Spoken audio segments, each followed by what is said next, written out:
ومن يقتل مؤمنا متعمدا فجزاؤه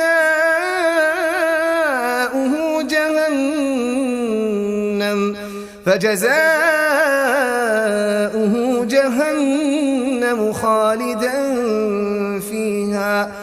وغضب الله عليه ولعنه وأعد له عذابا عظيما.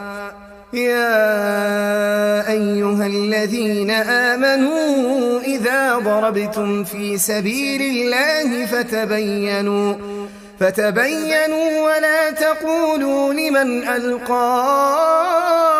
إليكم السلام لست مؤمنا تبتغون عرض الحياة الدنيا فعند الله مغانم كثيرة كذلك كنتم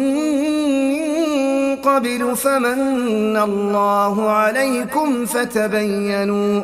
إن الله كان بما تعملون خبيرا. لا يستوي القاعدون من المؤمنين غير أولي الضرر والمجاهدون في سبيل الله بأموالهم وأنفسهم فضل الله المجاهدين بأموالهم وأنفسهم على القاعدين درجة وكلا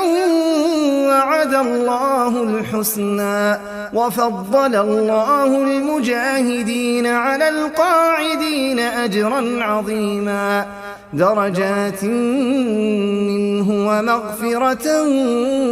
ورحمة وكان الله غفورا رحيما. إن الذين توفاهم الملائكة ظالمي أنفسهم قالوا فيم كنتم قالوا كنا مستضعفين في الأرض قالوا ألم تكن أرض الله واسعة فتهاجروا فيها فأولئك مأواهم جهنم وساءت مصيرا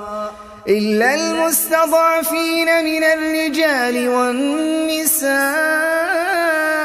والولدان لا يستطيعون حيلة ولا يهتدون سبيلا فأولئك عسى الله أن يعفو عنهم وكان الله عفوا غفورا. ومن يهاجر في سبيل الله يجد في الأرض مراغما كثيرا وسعة ومن يخرج من بيته مهاجرا إلى الله ورسوله ثم يدركه